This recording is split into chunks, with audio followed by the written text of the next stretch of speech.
what brought me to my breaking point was it wasn't losing everything. It wasn't losing the family or going to prison or wasn't none of that.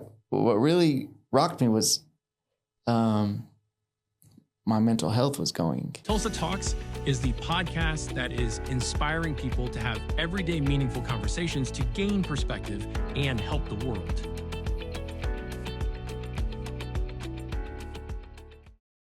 So you're in the recovery community. Yes. And you help people find housing and support for the addictions as well as the family members that have addicts. Yeah. So, okay. Yeah. So it started off, when I got out of prison and, I was really praying to God, what do I need to do? What direction do I go? I stumbled across this ministry, Hope is Alive Ministries, and really changed my life and gave me the tools I needed to, be successful and not to be so fearful of relapse, just kind of get my feet underneath me. And then keep forward moving instead of looking in the rearview mirror. Right. Give me a good foundation with God. Give me the tools to learn how to cope and handle stressful situations. Offer me opportunities to network and grow and, just to open doors for me. But in early recovery, I was real big into AA. And, one of the main things they talk about is if you really want to be solidified in your recovery, to work with other addicts and alcoholics, So Hope is Alive, they had some openings to join the team, to be a staff member. And so I said yes to that. Yeah, there are a lot of people that are in the recovery system of helping people that are ex-addicts.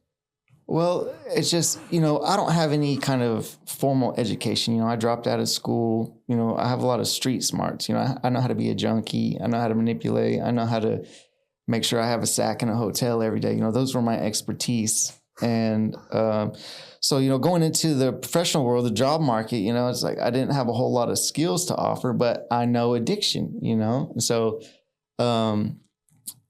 being able to use that information, that experience for a living, it made perfect sense, Yeah, so you were educated that way pretty deeply? Yeah, I spent, over 15 years running and gunning. Wow. I had no intentions of ever quitting, I was going to die high. That was my mission. And really what brought me to my breaking point was it wasn't losing everything. It wasn't losing the family or going to prison or wasn't none of that. What really rocked me was my mental health was going, so I would get stuck in these delusions or these fits of psychosis.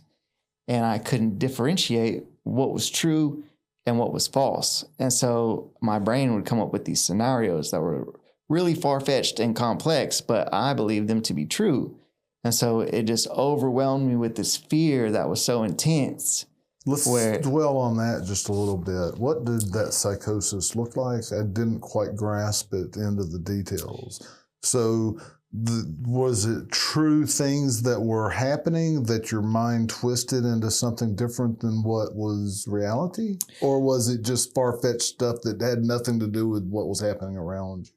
Well, it gradually developed. So at first, when I was new to meth, just getting spun out, I spent a lot of time jacking with phones and computers and getting on the internet. And so I would spend hours going down these rabbit holes, and that really what kind of set things in motion for like what could be, like thinking that, people could be monitoring my activity. They could be looking at me through this camera. They could be listening to me through this microphone. And so that kind of was the conception of the psychosis. Like, okay, these things could happen. And then, as my addiction progressed and I would spend more time awake without sleeping, using larger amounts. More time awake without sleeping. Really, would that be like days at a time? Yeah, like, 4 or 5 days at a time without sleeping, and just, the lack of sleep, I think, was more detrimental to me than the actual meth itself, you know. Because after 3 or 4 days of not sleeping, you'd be so wired and so fried, your body's not working right, you're malnourished, you just really kind of, you're spun out, you know, that's what it is. Yeah, I don't know that word, to be honest with you. As much as I've been around the recovery community, I have learned, let's say, trap houses, didn't know what that was. Yeah. And spun out. Spun out is pretty much where, you know, you've been running hard and pretty much the meth ain't working anymore and it's time to eat a sandwich and take a nap. Oh, really? But okay. Yeah. First time I've heard that. So meth is not working anymore, and meth is something that like makes you go fast. Yeah, it's an upper for sure. And then all of a sudden it's crash time. Mm-hmm. Yeah, early addiction, you know, marijuana was my love. You know, I was a pretty heavy drinker. I think I would say I drank competitively amongst my peers. Okay. But I loved getting stoned. How old were you when you started drinking? I smoked my first joint when I was 11. I came home one day from school and my dad had stashed his weed in my Crown box. And so I went to go color and I stumbled across a little dub sack of some marijuana. And of course I called a friend. I was like, hey, bro, I found my dad's weed, you know. And I didn't 11 years old. Yeah. And I tore up some newspaper and tried to make, just a rolling paper. Roll a joint. Yeah, it sucked. But we smoked it. And, you know, I don't think I really got the full effect. Yeah, a lot of times you don't get as stoned the first time. Yeah. Right? I don't know if the body, it has blockers or if it just doesn't metabolize it well. But definitely the second time I got smoked.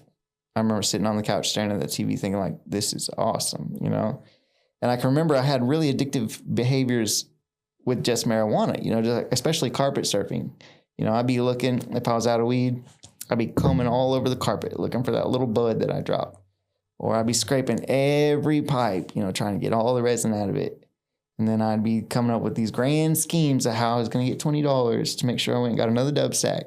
$20 is a little bit hard to come by when you're 11, young, 12 yeah. years old. Mm-hmm, for sure. You know, unless you're stealing it from your parents out of their wallet or something. Right. And that's what it eventually comes to, you know. Crazy thing about addiction is, you know, we don't set out with the intentions to hurt our family. Or yourself. They're just the closest people to us. Yeah. They're the people we have access. Trust me, if I could hurt the guy down the street by stealing his money, I would have done it, you know, but it's much easier just to go to grandma's purse, pull out $20 and you run off and go get high. So inevitably family gets hurt because they're next to us. Right. Pretty much anything within arm's reach, you know, we're going to suck the life out of it. Yeah.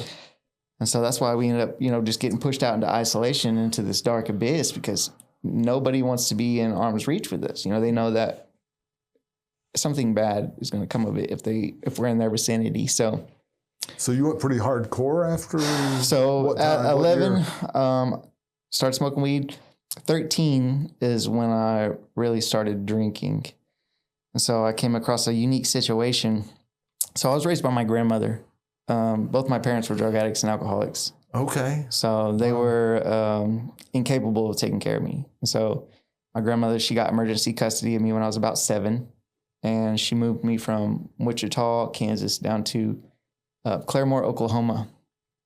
And so she, you know, she did the best for me that she could. She didn't make a lot of money. You know, we definitely lived off food stamps and vouchers and things like that. But the problem was she was a hoarder. You know, she was very dirty. And so the environment that I was living in was filthy. You know, there's bed bugs and cockroaches and, you know, there's trash piled to the ceiling and the whole house is just disgusting. It stinks. You know, I can't have friends come over because nobody will step foot through the front door. And so when I got to be about 13, I had convinced her to let me move in with one of my school teachers. And she agreed.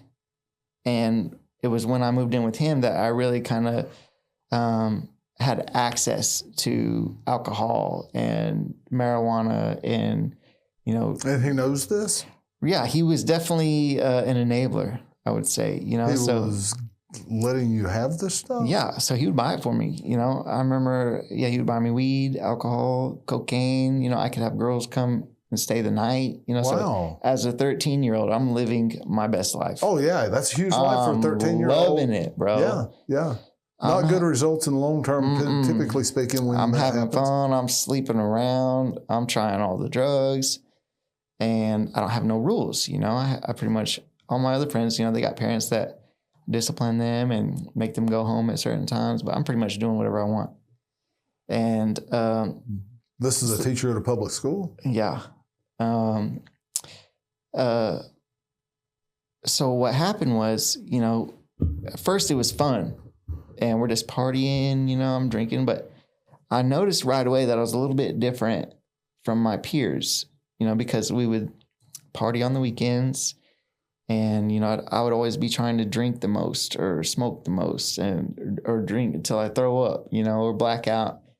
And then on Monday, you know, they would go back to school and they would fall in line and they would handle the things that they needed to do. Yeah, take care of business during the week. But on Monday for me, you know, I started skipping class and I didn't care about football no more. And all I could think about was my next drink. And so I'm bringing alcohol to school. I'm ditching class during the middle of the day to go to the bathroom to drink or, you know, smoke weed out back, you know. So I really took a nosedive fast. You were one of those kids. Yes. You know, and what's crazy is I was in Gifted and Talented. I was on the honor roll. You know, I took AP classes. Like I was in the chess club. I was in the academic team, you know, where they push the button and answer the questions. But the feeling, yes, the feeling of getting high was all I could think about. I loved it so much. And that became my pursuit. You know, that was God to me. That was everything. And so all my relationships, you know, anything that was important to me, it went to the wayside. And it's crazy how strong that can be, isn't it? Yeah. Looking back at it. You never think it's going to happen to you. Yeah. Like I remember growing up looking at my dad thinking like, you know, I'll never be like him. But I followed in suit right behind him. I became my dad. And so, of course, you know, the curiosity got the best of me and I wanted to try all the different drugs out there. And I wanted to try different combinations of all the different kinds of drugs out there. And I wanted to do them in different settings. And so it just became this journey of exploration, you know, and I remember there was one night I got a kidney stone. I used to drink Mountain Dew by the gallons. And so I had gotten this kidney stone and had to go to the emergency room. And the doctor prescribed me Lortabs. Well, that's a great thing to do, Oh, right? man. You want to talk about an eye-opener. I took that first pill, and it was aha Game moment. time? Yeah, I was like, this is the best thing ever. And, of course, the addict mentality in me thinks, you know, if one pill is good, I'm going to take 10 pills. Of course, I overdosed and threw up, but, you know, now I was off on a new mission. And, you know, I had a friend call me one day, and he told me not to go to school, but to go to his mom's house. And so I guess he had robbed a pharmacy. And so when I got to his mom's house, he had this blue fireproof safe that he opened up. It looked like a little briefcase. Opened it up, and he had Ziploc gallon baggies full of Oxycontin. That's the best thing for you, right? I didn't like it at first. I'm telling you, they were too strong. So, you know, at first we're just snorting these pills, and I'm just throwing up. You know, everywhere we go, I have to pull over, throw up. But over time, I started to develop a tolerance and I could handle it. And, you know, I could really tap into the buzz, you know, I could get faded. And having these pills was like having a unlimited credit card to the drug market, you know, because we could trade them, we could sell them for high price. So it gave us an access to all of the finest drugs at any amount. And so basically we quit going to school. We just were selling pills around town. How old are you at this time? I want to say probably 16, maybe 17, somewhere in there. But at first, you know, we're just selling them to our friends and, you know, we're trading them for ecstasy and cocaine and we're having parties. But over time, you know, we start selling them to sketchier and sketchier people. And I remember there's one day we pulled up to this dilapidated house and, you know, I thought to myself, like, there's no way anybody lives here. You know, this place looks like it needs to be condemned. But sure enough, we walk inside and I just remember the first thing I saw was just like syringes and orange caps everywhere, you know, and there's trash. And we're not selling to friends. These guys are like 40, 50 years old. You know, they're grown men. And, you know, I want to be all tough about it, though. So we go in there and sell these pills. But, you know, there's one guy off in the corner. He's got a lighter and a spoon. You know, he's working one up. And I watched him shoot the pill. And instantly something inside of me said, you know, I want to try that. You know, that looks awesome. He was reluctant, of course. You know, I tried to talk him into giving me a shot, but Reluctant? Why? He didn't want to give me my first shot. You know, Really? because Still cared. He knew what was going to come. He still of it. cared. Yeah. So I ended up. That's kind of absurd thinking to normal people, right? Right. Why would a junkie care about giving somebody else their first shot? Because it's a way to rationalize and justify, like, we're still good people. I'm not going to give him his first shot. I'll give him his 10th shot, but I'm not going to be the one to break the seal. You know, so we're always playing this game of balance in our minds, like, Self-justification. I'm still reasoning. a good person down deep somewhere when really all we're doing is robbing and stealing and neglecting our responsibilities and turning away from our families. So I'm sure that was just one of his ways of thinking, like, you know, I'm still a good person. I'm not going to give this kid his first shot. But, you know, money talks. So I gave him a pill and he was willing after that, you know. So I did my first shot. And it was another aha moment. You know, I instantly became obsessed with the syringe. And so the whole journey of exploration started all over again. You know, I wanted to just figure out what all was water soluble that you could put in a spoon and stick in my vein. And I was shooting everything, you know, Flexeril, vodka, cocaine, you know, anything that I thought, you know, might break down and be safe to inject. You know, I was putting it in my vein. But this is really kind of where my character defects became full-fledged, you know. After all the Oxycontin ran out, it was very expensive to buy on the street. Sometimes, you know, it's $1 a milligram usually. So for 80 milligram pill, you got to hustle up $80 and that's expensive. But what I discovered was that heroin was a lot cheaper and it was a sufficient alternative. And so, I found me a heroin plug and that was it. You know, all I would do, panhandle during the day, shoot heroin at night, make sure I had enough money to get a hotel. You know, and that was my life. And, you know, I had no ambitions, no hopes, no dreams. I had no relationships. It was just constantly shifting from one partner to the next, you know, and our whole mission was to pursue our next shot. And so why? You become, well, I became, it's tunnel vision, you know, all your mind thinks about is chasing that feeling, you know, that warmth, you know, the smell. Did it feel good? Shooting heroin? Heck yeah, it felt good. Even when you were in the deepest of it, it still felt good? Well, in a euphoric sense, yes. When you do a shot of heroin, it feels great. But you have all this shame and this guilt and this remorse and misery that you're trying to blot out. And so a lot of times you don't have enough money to make those feelings go away. And so you're really just using to stay normal, so to speak, just to make sure you're not throwing up or crapping your pants. But there was even one morning I had nodded off behind the wheel of a car. And as you were driving? As I was driving, yeah. So I had crashed my car into the side of somebody's house and, parked it in their living room. But wow. Yeah.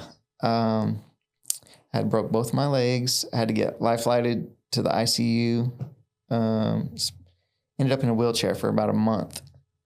But, even then that wasn't enough to wake me up.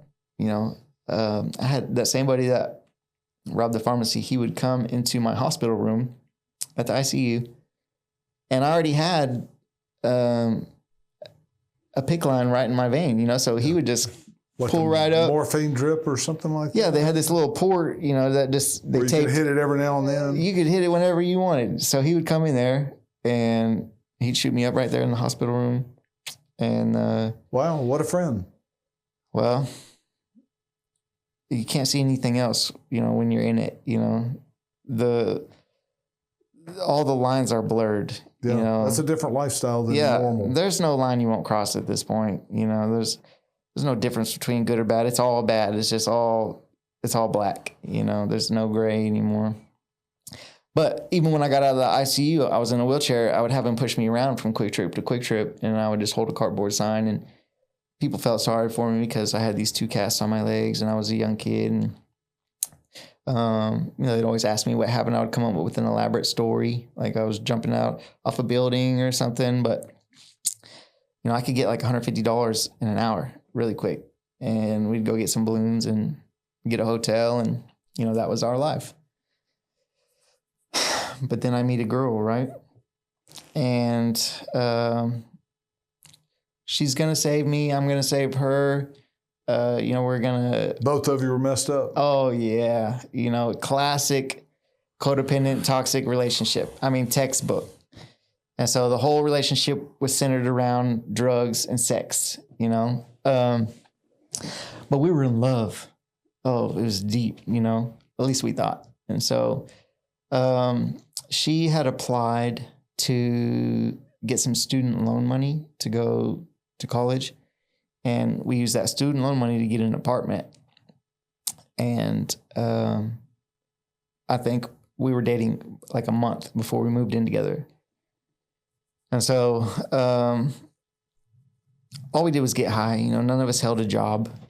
And so we blew through the student loan money really fast. And so now we're in this apartment. We have no way to pay for it. Yeah. Regular jobs probably don't sustain drug abuse. No. Just, hard to make enough money. You can't show up, right? But it would seem to me like it would be hard to make enough money to sustain drug use. Right. If you're spending $200 a day, you can't make that, pay your bills, feed yourself, and stick it all in your arm. Yeah. So, her idea, so at this point, I was the type of person that was, opiates for life, die hard, love me some heroin. I even tried to go to the methadone clinic, just because I loved opiates. Not that I was trying to get clean or anything. I wanted a consistent high every day. So when we move in together, we don't have any way to pay the bills. And so she has this great idea. Her brother knew how to make meth. And so I always frowned upon tweakers, looked down on them just because my dad was a tweaker. But, she had this idea that she was going to have her brother come over and we're going to shake and bake some dope. This was back when, 2010, when shake and bake was real big in Oklahoma. It's like the thing to do. But so her plan was she's going to have him come over, teach me how to shake these bottles. And, we'll sell the meth and we'll pay for the rent with the funds. Yeah. That makes sense, right? Yeah. I mean, I thought it was a brilliant idea. I was like, plan. Yeah, now I can sell meth. That's going to be sweet. So her brother comes over, with this box of chemicals, and I was skeptical. I was like, there's no way we're going to put all this stuff together and come out with a drug, but we did it, the whole process, with the lye and the nitrate, the batteries, the gas. I mean, put it all into just this little 1 liter bottle, shook it up, hit it with some erratic, And sure enough, boom, we had meth. And I was like, holy cow, you know. Easy money. The process was more addicting almost than the drug itself. It was like fascinating. Yeah.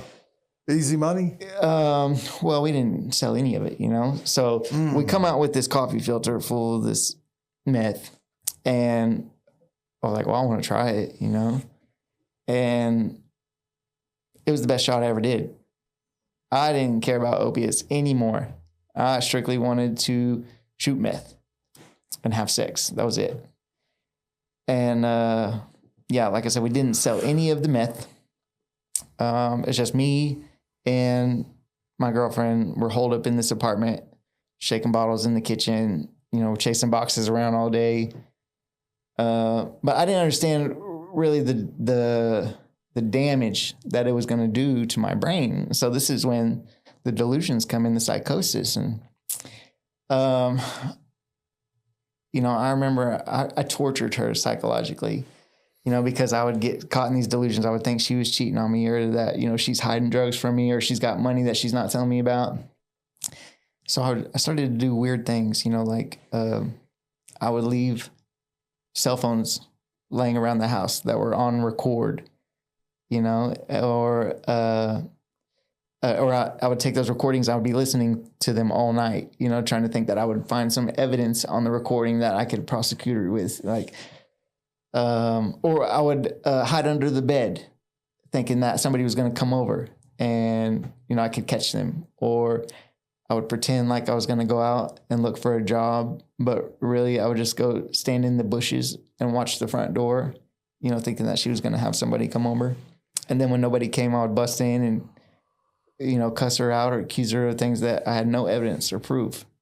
Meanwhile, I'm the one going out and cheating on her. You know, I'm sleeping around with anything that will let me. And so I was just a true POS, you know, no moral compass.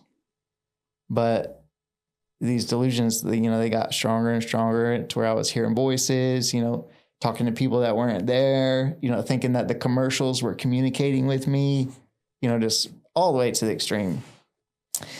This is while you were on drugs and while you were off drugs too, or were there any times that you once were I got off off the drugs, all that went away. You know, the delusions, the psychosis, the inability to tell what's real and what's false, you know, that subsided. But, you know, I was never off drugs. And so I would constantly be walking around in this state of, you know, paranoia and fear. I got her pregnant fairly quick. I think it was 3 months when I got her pregnant. We were, ironically, both of us had gotten locked up. We were in jail, and one of the other inmates came back from court. He was talking about, yeah, there's this pretty blonde girl that was talking to the judge. She's pregnant. And sure enough, I called her grandmother, and she was pregnant. So when we got out of jail, they put her on drug court. And so one of the stipulations was that if we were going to interact, I had to be clean too. I had to pass drug tests, you know, so I made all these promises like, yeah, baby, I'm going to get sober and I'm going to get a job and I'm going to take care of you and Blakely. And good idea. Good thought. Well, see, the book says we can have moral and philosophical convictions galore, but we don't have the power to carry it out. Mm-hmm. So that's where I was at. I was powerless. You know, I could plead my case and I could truly mean these promises that I was making, but I was unable to follow through with them. Mm-hmm. I was sick and weak. I was a prisoner to the drug.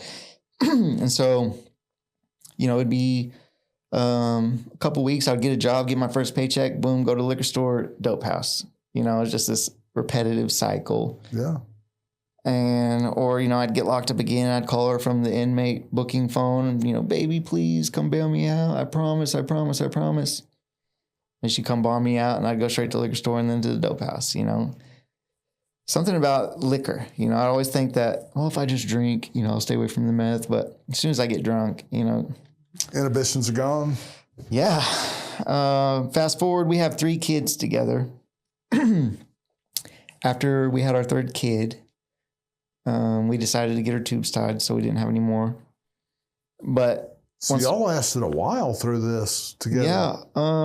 Let's see, from about 2011 to 2015, 2016, somewhere in there. Oh, so you were plopping babies pretty quick. I'm talking back to back to back, just we'd have one and she'd be pregnant again. But the thing was, like, keeping her pregnant kept her sober. And I was always the one, sneaking around, lying, deceitful, using all of our resources on drugs. I remember one day I got paid, went, bought a sack of dope, got spun out, went to the casino, blew the whole paycheck. And I came home. I sat in the driveway for like 5 hours because I didn't want to go inside and have the argument that I was fixing, it's payday and I have $0 and I'm spun out, It's just the situations that we put ourselves in. And, poor her, but like I said, I was sick. Yeah. At least she didn't drug her babies through herself. You said she stayed sober. Oh, yeah. So that was one benefit. Very healthy kids. But, after she got her tubes tied, it was her turn. She started working at this bar and she'd be coming home drunk every night. And then after a while, she started coming home spun out. And then eventually got to the point where, she stopped coming home at all. And I'd have to go and find her and bring her home so she'd watch the kids. And basically all that happened was we became my parents. So it was this whole generational cycle. Yeah. And we had these 3 sweet little girls and, we're putting them in horrendous situations, very unsafe. We got guns and drugs coming through the house at all hours of the night, prostitution, just, stuff that kids shouldn't be around. Prostitution. Yeah. So luckily somebody blew the whistle on us and, they called DHS and said that these girls were in an unsafe environment.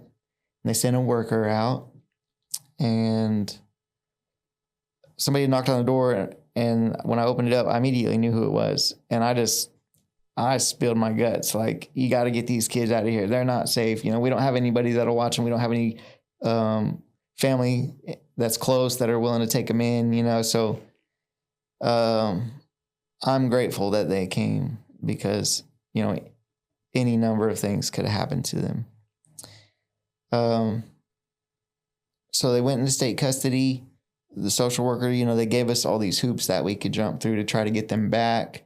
But at this point, we're so spun out that there's no way we could hold a job, let alone pass a drug test or go to classes, So at this point, we pretty much just give up, just run it till the wheels fall off. Mm-hmm.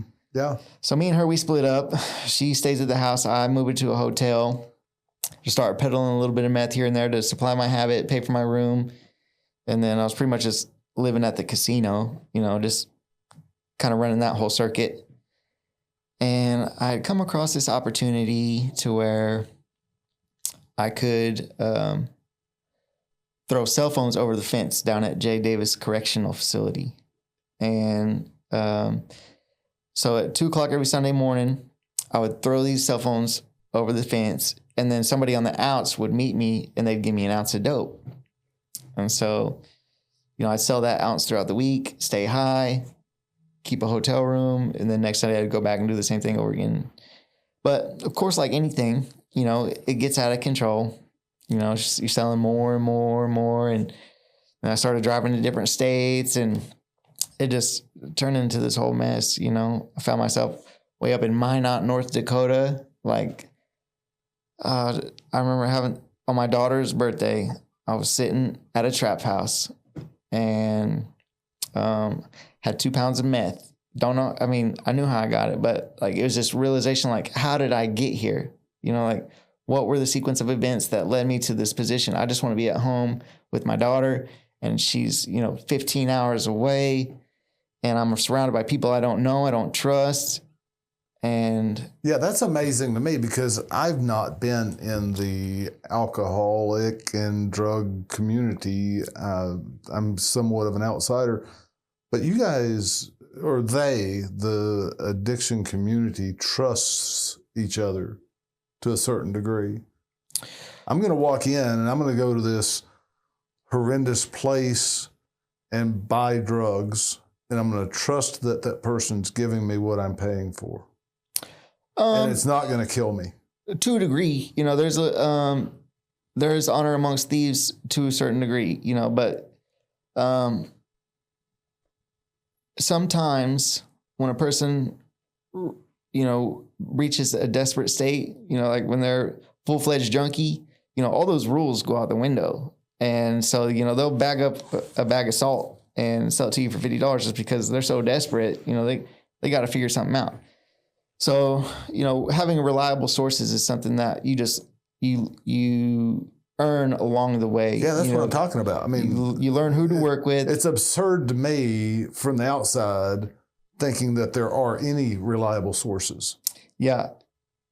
Trust no one is what they say.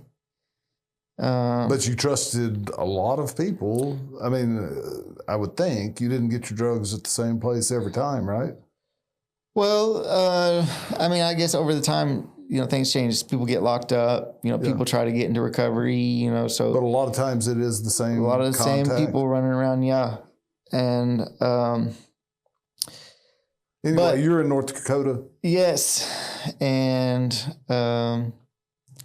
the whole plan is, you know, I'm supposed to go up there and I'm just passing it off. I don't have to do the distribution. You know, I'm just handing it off. Somebody else is going to do the distribution. I'm just going to collect the money and take it back. So it's supposed to be real easy. My whole game plan was just to go up there and say hi, you know, maybe sleep with some North Dakota girls or whatever. So spend 2 weeks up there. Everything's good. We go to California, pick up a load. And then on the way back, as soon as we crossed the Oklahoma state line, DEA, FBI, I mean... Somebody knew you were coming? Oh, man. We got set up. Yeah. So, you know, it's really just easy to see, you know, in hindsight, where God has thrown me a life raft. And, you know, this is one of those instances where I really, truly believe that God was pulling me out of the fire.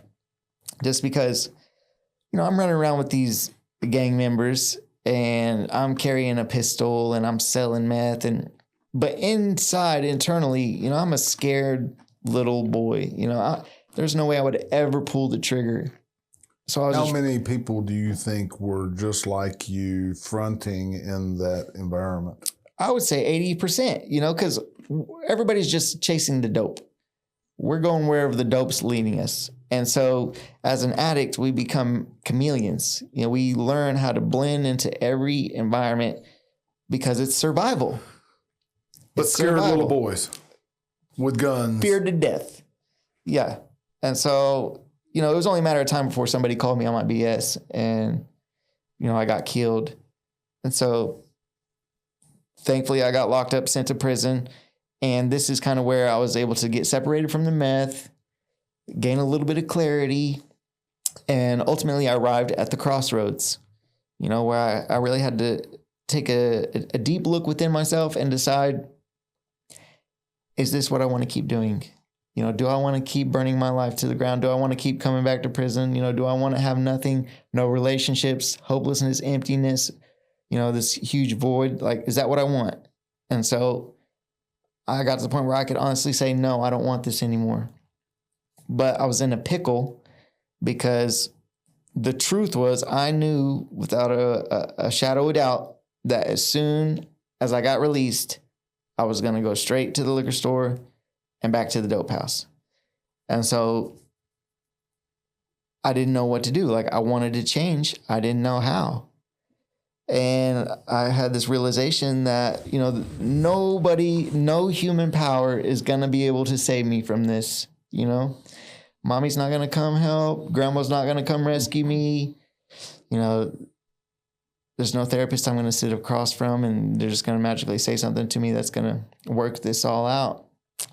And so it was this moment of desperation where I really turned to God, you know, and I said, pretty much just foxhole prayers, like, you know, Lord, if you're real, you know, show me that you exist. I need some kind of confirmation of faith. I want to buy into this, but I can't believe, like, it just seems so far fetched to me that there's a God, but I knew he needed to exist or I was screwed, so I was like, please be real. And that was the beginning. Everything was built off that moment, so it wasn't like a magic white light where I'm just, no, I still wanted to get high like a mug, and I had all these character defects, but at least I had reached a point to where I was willing to walk that path. I was willing to try something different and work a program of recovery. But while I was locked up, I figured I might as well make the best of it. So, that's why I really started working out a lot. They had a weight pile out there. So hitting the weights every day, started running a lot just because, prison food make you chubby. So I had to start doing a lot of cardio, a lot of burpees. And I discovered that those were ways that I could get myself high with a natural level, like I could just work out really hard and then I have a buzz for the rest of the day. And it does feel good to exercise. It feels extremely good. And so I just became a workout junkie, became a process addiction. I started going to chapel on Sundays. I went to the 12-step meetings when they were available. I started reading the Bible and the big book. I stayed away from drugs for the most part. There's a lot of K2, a lot of Suboxone, a lot of hooch. So, occasionally I would partake and catch a good buzz, but definitely stayed away from the meth. But when I get out, I go talk to my probation officer and he's like, well, I want you to get into some sort of recovery housing. And so there's been a few programs that I'd tried in the past, but I was never ready. I was never ready to commit. So it'd be a similar situation. They'd let me in for free, or let me sleep on the couch or something. Then as soon as I got my first paycheck, boom, I was gone. And so when my probation officer, he said, I want you to do 6 months of sober living. In my mind, I was skeptical. But I remember being in prison and praying to God, like, I'll do whatever it takes, to show me the way. And so I kind of carried that with me as I came across different circumstances that I would do whatever it takes. So I get a job building fences, working for a fence company. And I'm talking to some of my coworkers about my situation. I'm fresh out of prison, need recovery housing. And one of the guys there, he was like, oh, bro, you got to check out Hope is Alive. It's faith-based. And at that moment, that triggered something within me. When he said faith-based, I had this sudden realization that God had been with me this whole time, but he didn't speak to me in this audible voice from above like I was always expecting. I discovered that, he communicates to me through other people, through the stuff that I read, the different situations that he places me in. And so it was my confirmation of faith. Like, okay, God is listening. Here is a resource that he is providing me with, and we're on the journey. And so I went and joined the program and never looked back. I got baptized, took my addict mentality and placed it towards my recovery and just started doing everything to the extreme. One of the most pivotal things that I ever did was I just started saying yes to everything. Because I remember in the mornings I would pray, like, God, what is your will for my life? I want to make sure I take that path. And so after I would say that prayer, I'd get up and get ready and start going throughout my day. And I would come across situations where I had the choice. I could say yes or no. But then I thought to myself, well, if I say no and this is God's will for my life, then I'm missing out. So I just started saying yes to everything.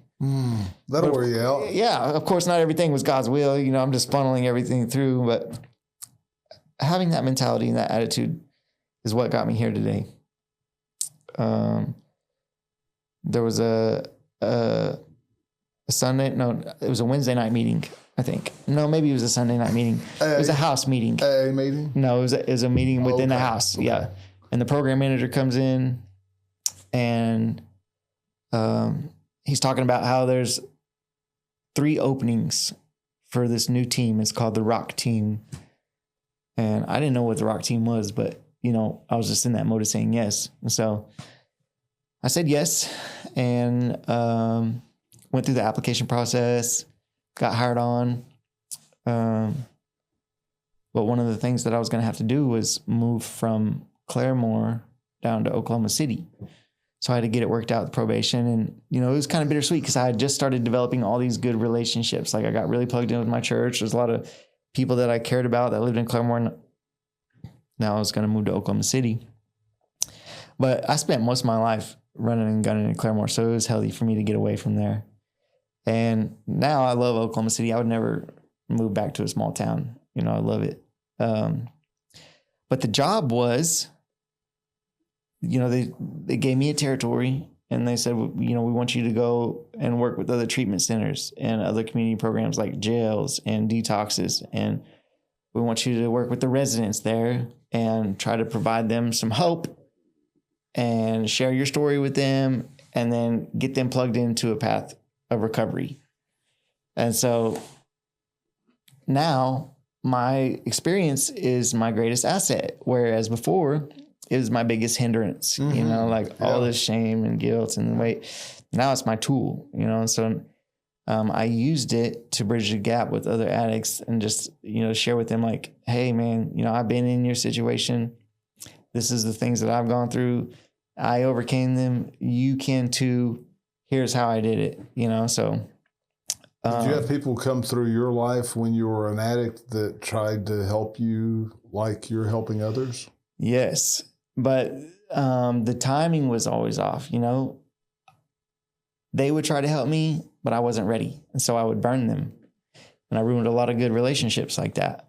But with every mistake, there's a lesson to be learned. And so none of it was wasted, but there's just pain attached to it. Yeah. So what are your expectations when you go visit other people with your experience of not receiving until you were ready? 80% of me doesn't expect them to be ready, because there's so many cries for help before a person is actually ready to fully surrender. So it's you can almost expect it, it's like normal. And so your feelings aren't hurt too bad when people don't come along for the journey right at first? No, and it's hard to explain that to a mother, when you say like, well, yeah, we'll get little Jimmy to treatment, but, he's still young, so miracles do happen, but... Set your expectations low and you won't be show him some grace. He might not get it this time. Because I know it took me a million tries before I could finally get it to work. I remember I used to go to AA and I would sit in those meetings and it would just be like, wah, wah, wah, wah, wah. I didn't understand a single thing they were saying. I didn't comprehend any of the principles or the tools they were trying to teach me. I just knew that, I had to share personal information. It made me feel uncomfortable and I didn't like it. And, God forbid I had to have a relationship with God, so I didn't buy into AA for many years. And I was introduced to AA. Well, actually, it was Alateen. My grandma used to take me to Alateen meetings when I was really young. And I didn't comprehend it then either. But she loved Al-Anon just because, my dad, he ran her through the ringer. And she was extremely enabling and codependent. And he would call her any time of day and create this elaborate story of why he needs her to run down to Dylan's and cash a hot check for $20 and give it to him because of X, Y, and Z. And she would do it over and over. And I couldn't believe it. It's like, why doesn't she see what she's doing? But I guess it's hard to decipher between what is loving and what is hurting your family member, your son. Yeah. You guys have a program that... Yeah, we have a really great program designed specifically for that problem. So it's called Finding Hope. And what that is it's a support group strictly for family members. It's not designed for addicts or alcoholics. It's for the loved ones. And it's a safe place for them to go and to be vulnerable and to connect with other people who are struggling with the same things that they're going through.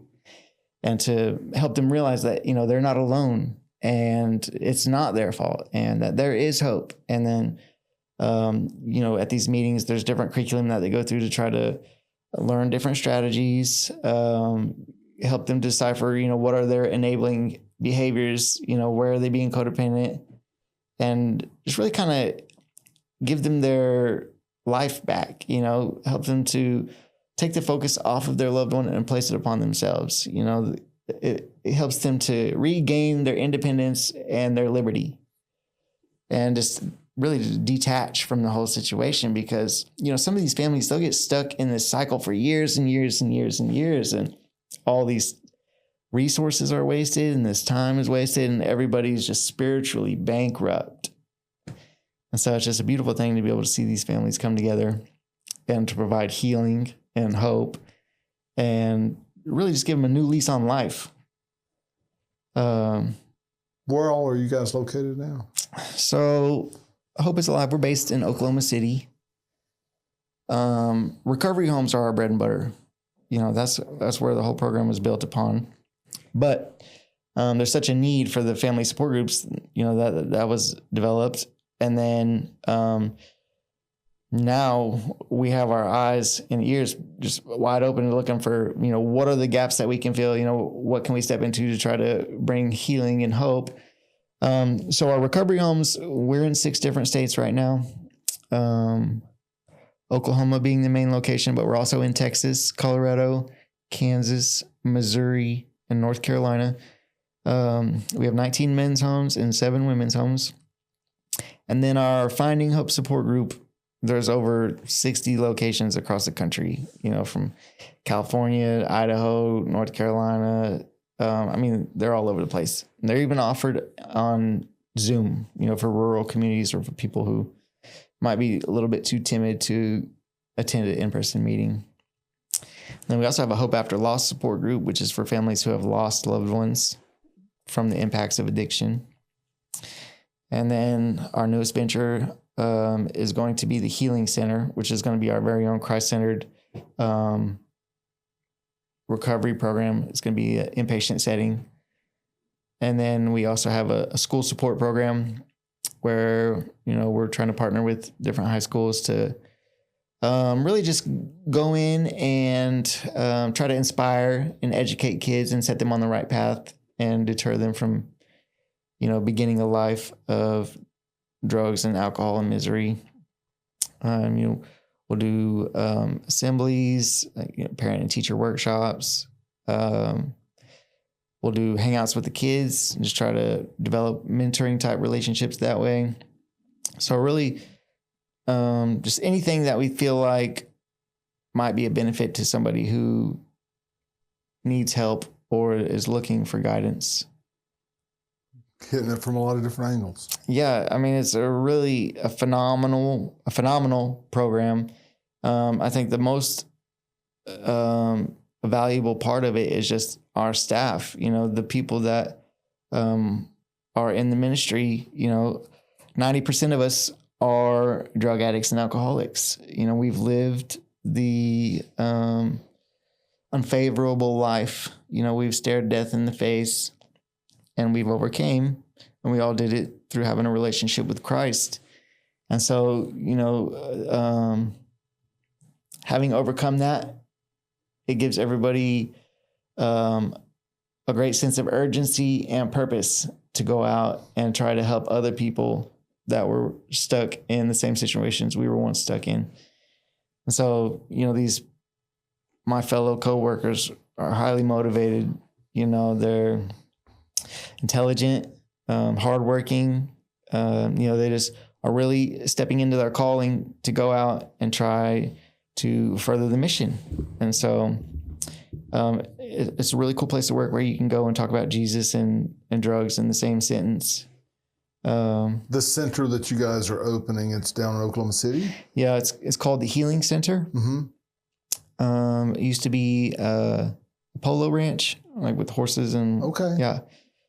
I think it's on 75 acres. How many beds? I believe it'll start with 12 beds for men. And then we're in the middle of building some men's lodges to try to raise the beds to approximately 45, somewhere in there. And then there's going to be some women's lodges. So there'll be a female side to the program. We're going to build a family retreat center where families can come and do, weekend workshops or 5-day intensives, just something for the families. There's going to be a tabernacle and a baptismal pool. There's going to be a rec yard with, pickleball courts, weight room, just the works. So I believe we're going to start taking admissions in October. And so, if anybody wants to come check us out, it's going to be phenomenal. Really beautiful piece of property, and lives are going to be changed at this facility. I'm excited. We have a saying that we've coined here at Tulsa Talks, the Complete Peace Movement, equipped to love. Yes. And that's what you just told us about, how you had no idea the direction your life was going and what was going to change until it did. Right. I and then thought, all of a sudden it was like light bulb. Right. None of that forward momentum was never wasted. I was constantly on a pursuit to this very moment, but I was just blind to it at the time. I couldn't see the other side. Yeah. And so thank God, because a lot of people don't make it. My mother, she committed suicide by overdose. My dad is still addicted to this day. And you ever see him? I reach out every now and then. I saw him last year, and I just feel like he's on his way out. I try to reach out to him and offer him resources to get into treatment or some kind of sober living, but he just tells me it's too late in the game for that. Why quit now? He's almost 60. So that's just one of those things I got to give to God and allow.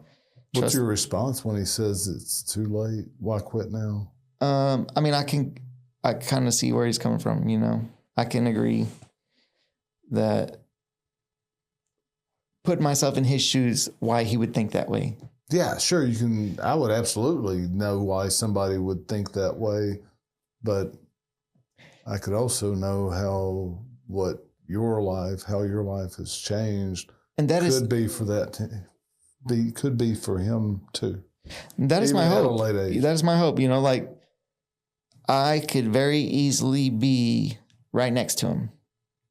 Because there were times we got high together, but I'm not. My life is radically changed.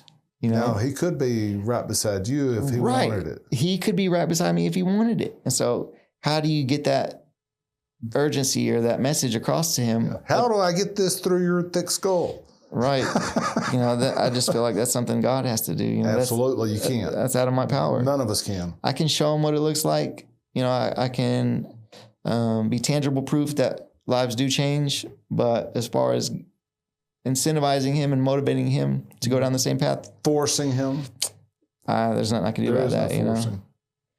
I can love him as hard as I want to, and it won't change a thing. That's got to come from within. Yeah. Yep. But I feel like, I'm prepared for the worst, but, there's still a little bit of a glimmer of hope in there that, maybe I pray that God gives him some good years before he passes. Whether that happens or not, we'll see, but, it doesn't hurt to pray. If there's one key that you could hand to somebody that's watching this, that you've received, for whatever aspect of life that you would like to share that key about, what is that key? The magic key to everything is rigorous honesty. That is the one thing that you could tap into on any level that will put you in the direction that you want to go. As soon as I could start being honest with myself and other people, that's when things started to unlock. That's when recovery was activated for me. But until then, everything was muted. It's like nothing went the right way. I never made any progress, stuck in this cycle of relapse, no hope. But once I fully surrendered and just became completely honest with myself and other people, that was the magic ingredient, was honesty. The truth shall set you free. Put it to the test.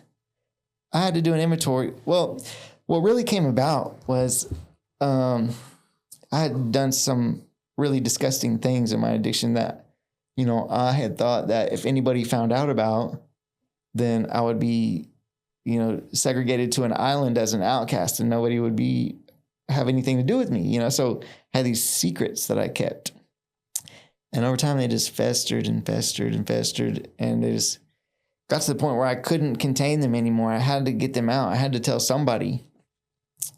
But there was like this fear that if I told somebody that I was going to get struck with lightning or something, you know, like bad things were going to happen. But I finally got to the point where I was able to confide in somebody and tell them everything. And it was the most liberating experience that I had ever gone through, because I'm thinking that if I tell somebody this is going to be a death sentence, it's going to be the end of me. And nothing happened when I told them. They're just like, okay, whatever, you know? So I had created this prison within me of secrets. And once I was able to release those, I was able to move forward, you know? And so Did you choose that person somewhat carefully, or was it just? Yeah. One of my best friends growing up. I mean, there was ulterior motives to it too. You know, I wanted to put somebody else on blast at the same time, you know, because I feel like they were living in privileges that if the other person knew about, it wouldn't exist. And so there was an ulterior motive at the same time, but I just got it out there and I moved forward. So that's the one thing, like if anybody's listening that is struggling, honesty is the start. And once you can be honest, then you can move forward and start making some progress. No more reasoning it out like that fellow that was with the spoon in the corner, not wanting to give you the first hit of that drug. Yeah. No more reasoning like that. Yeah, no more justification, no rationalization, just complete rigorous honesty. You got to tell it how it is. You said that was a little bit tough to get to that point. Yeah. I mean, we lie so much throughout our addiction that it becomes natural. Like, so I'll catch myself lying for no reason. Where the truth would work might be something small. I just naturally lie about it. It's like a reflex. So it's very hard to untrain yourself to do that and to start being as matter of factly telling things as they are and not distorted or biased. Lying was a way of life? Yeah. Until it wasn't. Yeah. And when you took that key of honesty, then that opened the door. Opened it. Yep. To the path of recovery. Thanks for coming today. Hey, thanks for having me. Yes, sir. We are here to help you discover or develop your passions, how you can use them, and why you exist. How can we help you help others better?